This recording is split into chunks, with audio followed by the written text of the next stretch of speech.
Welcome to Hack Your Happiness. Reach out to these people, email them. A lot of the Ask times, them if they would be interested in maybe answering a few questions. If you're really interested in a certain field or something, email an expert and ask, hey, would you be available to answer a few questions? Are you a teen or adult looking for more happiness in every day and ways to connect with people in your life? You've come to the right place. Hack Your Happiness is a podcast designed to bring you the behind the scenes of what brings iconic individuals happiness, plus their life hacks. I'm Mercedes. And I'm Anastasia. And we're the two teens behind Small Bits of Happiness. We're interviewing Olympic athletes, entrepreneurs, celebrities, and more. Throughout all of our episodes, you'll find great conversations, hacks that you can take away and try in your life, inspiration, as well as unique and surprising insights.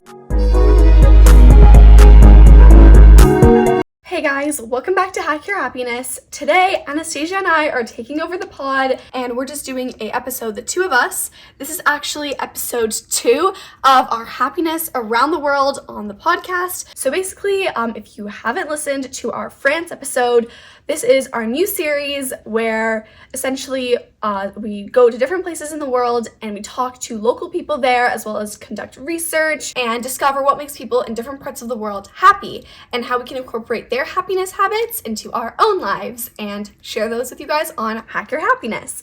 So our previous episode, we went to France. Definitely go and listen to that one. It'll be in the show notes. But in today's episode, we're sharing happiness tips from Los Angeles, California. Also, if you'd like to check out the rest of our Happiness Around the World series, we've got a variety of different content on different platforms. So we've obviously got our podcast episodes, but we've also got YouTube videos that have more visuals, as well as written posts on our blog Bits, and more to come in the future. So let's get started with today's episode of Hack Your Happiness. According to CNBC, California is one of the top happiest states in the US. So when we recently visited California, we really wanted to do some research, talk to locals, and find out what makes the residents of California some of the happiest in the US. We talked to locals, Uber drivers, and we also observed and looked through statistics. And one of the most important things that we found was time in the sun. So there's about 263 sunny days in LA every year. And yes, a lot of people do drive, but even while you're driving, there's sunlight in the windows. You're not driving in the darkness or in fog or in gray, cloudy weather.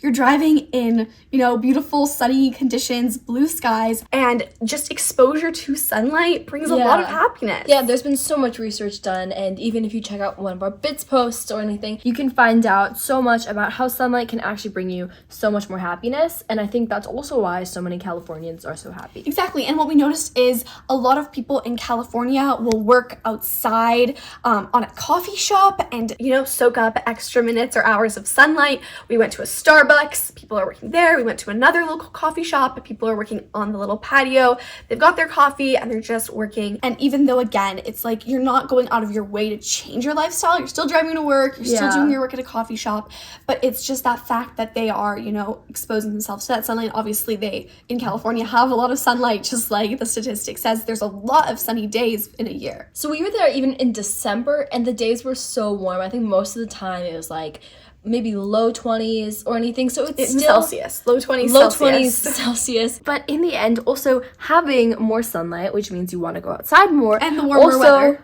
increases the pressure outside. Because I know, especially in low pressure, because we live in Canada, and sometimes the pressure gets a little bit lower, and it just kind of results in having a bit of you feel more tired, you're more prone to having bad days. But when the pressure is higher, you just feel happier, more energetic, and overall leading to more happiness and better days. Yep, exactly. There's a whole science behind how sunlight gives you more happiness, because the exposure to sunlight triggers the happy hormone serotonin inside of our brains. And so when you're in California, people there have a lot more serotonin being produced in their brains because, there's so much more sunlight, and it's easy to, get exposure to that sunlight. Yeah. So how can people living outside of California get more time in the sun? I would say one of the best things is, regardless of whether you're studying or working, going along with your daily life, you can open the curtains in your room, in your office, in your kitchen, wherever you are. Open the curtains and just invite that sunlight in. It's such a simple task, and not only does it invite more sunlight in, it also lets you see the view, feel more connected with other people, and just feel more like you're part of, something bigger. And if weather permits, you can also go outside to a coffee shop, just sit out there. Exactly. Yeah, So it's nice. I love going to coffee shops because it's just in the spring or in the especially, summer. yeah, and it's also like you feel like you're a part of a community because there's people around you doing also, work. If weather permits, you can move your work onto your patio or your yard or go to a park. Yeah. Right, like depending on where you live. And even another great way is that maybe it's a bit colder outside, but what you can do is you can just do a 20-minute walk around because 20 minutes is still time in the sun as long as it's sunny outside. It's just a great excuse to get moving and to go outside. Exactly. Kind of off of what you were saying, Anastasia, going for a little bit of a walk outside. You could also, during your lunch break, if you're, say, at work or at school, go for that lunch outside. You know, maybe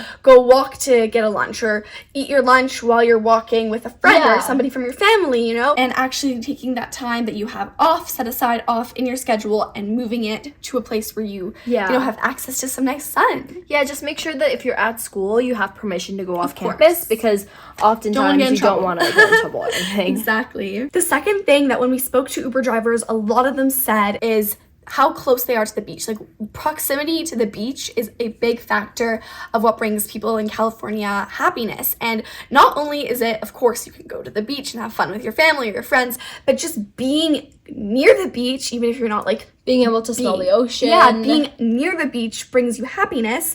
So we looked into this. It provides feelings of relaxation, kind of almost like a, you know there's something there. If you want to take a break, you could go for a little lunchtime walk at the beach, or on the weekend, take a beach trip. You know that there's that like outlet available to you, and so it provides that sense of relaxation and opportunity. Yeah, just knowing that it's there for you. Exactly. Also, you can drive by the beach and look at the pretty view and just, get a small bit of happiness in that sense. And I think the best part is, especially when those days maybe are getting a bit windy or anything, just like feeling the salt air, the salt breeze, it just feels so relaxing because I think we just smell it and we just feel like relaxation. Like, that's why we get candles, which is like, I think another way to bring the beach to you is to get a candle that smells like the ocean. When you're sad, you can just bring it up to you, or you can light it and smell it, and it's a great way to kind of... Yes, but I was doing some research on this because I wanted to find out, I was really digging deep, and I'm like, what about the beach? Like, is there scientific backing to this? Is there something specifically that makes the beach bring us happiness? Like, of course, we love going jump in the waves and tan and read a book on the sand, but is there something specific? So let me read you what I found out here. You know, the blue, beautiful color of the ocean is known to be therapeutic and have a calming and reassuring effect on our minds. And you know that amazing, gorgeous sound of the waves that is called pink noise, and that has been proven to reduce brain activity and mask annoying sounds.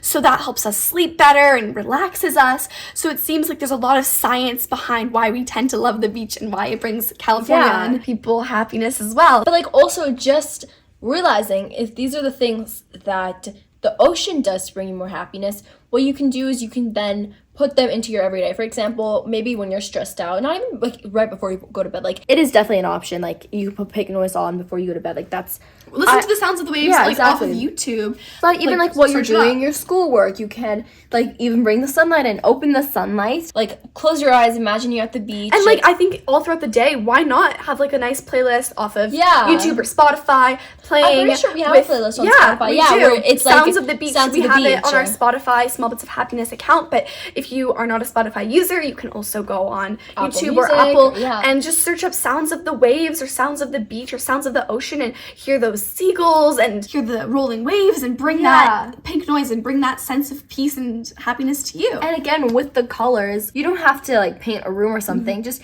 you can bring in a few things that have that blue color. Accents. Yeah, accent it not like in your room or throughout the house or maybe at like a table. You can like find a few like blue things that are like the color of the ocean, and it's just a great way to also like calm space down, because I feel like often when you look at like those coastal rooms, even thinking like the coastal grandma aesthetic, just like that just feels calm and relaxing, and I think just pulling things from there could also make a really great relaxing space. Yeah. The beach is kind of another thing that you could bring to you. Is the beach provides a place for you to spend time with family members or with friends.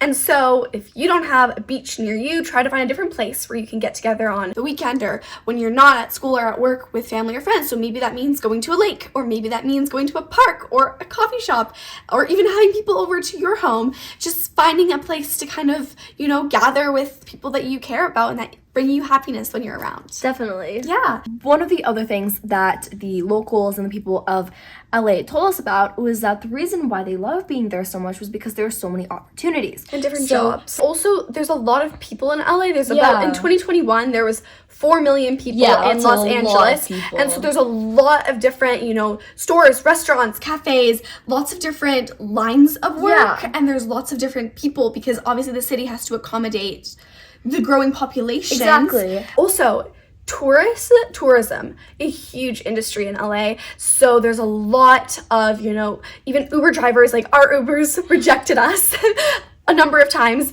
because it's just so busy there, so many people, so much tourism. And there are a lot of Ubers, which means if there are sometimes Ubers that can't even accommodate the amount of people that are there, that means there's so many people, not even tourists, but just people getting around the city with an Uber, that there's just so many opportunities where you could jump in and also explore things because you're not stuck to a certain line of work because there's so many different types of people and that you can just do anything really. Exactly. In 2022, over 46 million people visited Los Angeles. Yeah. So that's so many people all throughout a year, and that 46 million? 46 million people visited LA. That's in 2022, which is amazing. 10 times the amount of people that live there. I know, it's a lot of people visiting, and so tourism is a massive industry. I found that apparently this is the City of Los Angeles website, said that annual visitors to the Los Angeles region are projected to rise to more than 70 million by the year 2030.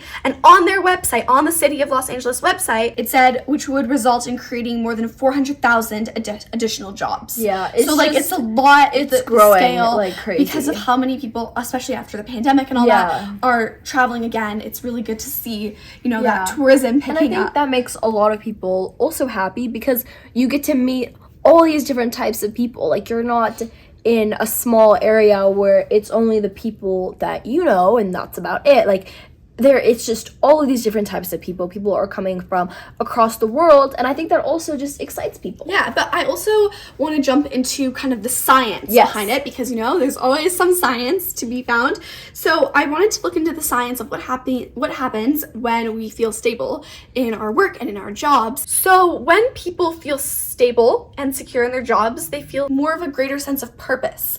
And also, again, they can grow as a person, they can pursue what they're interested in a lot more. When you feel a greater sense of purpose, there's a lot more as well social interaction. You're more outgoing, you're happier to be at work because you feel like what you're doing is impacting you and others. And so when you interact more socially, that also comes with a lot of health and happiness benefits. So social interactions also bring us happiness because we interact with others, we can gain advice and different perspectives and different insights. It actually boosts our brain health when we interact with other people in a social way. It reduces dementia risks later on in life and also improves our mood and overall happiness. So a study that we looked into was that people with more social interactions on average were actually a lot happier than the people who had less social interactions, and the amount of social interaction during the hour made a difference. So if you were talking to one person in an hour compared to talking to 3, the more people you talk to, I think it was just the more happy you felt. And the more those other benefits also, grow. Yeah, exactly. And then there's also kind of a whole science behind feeling like you have a purpose in whatever it is that you're doing.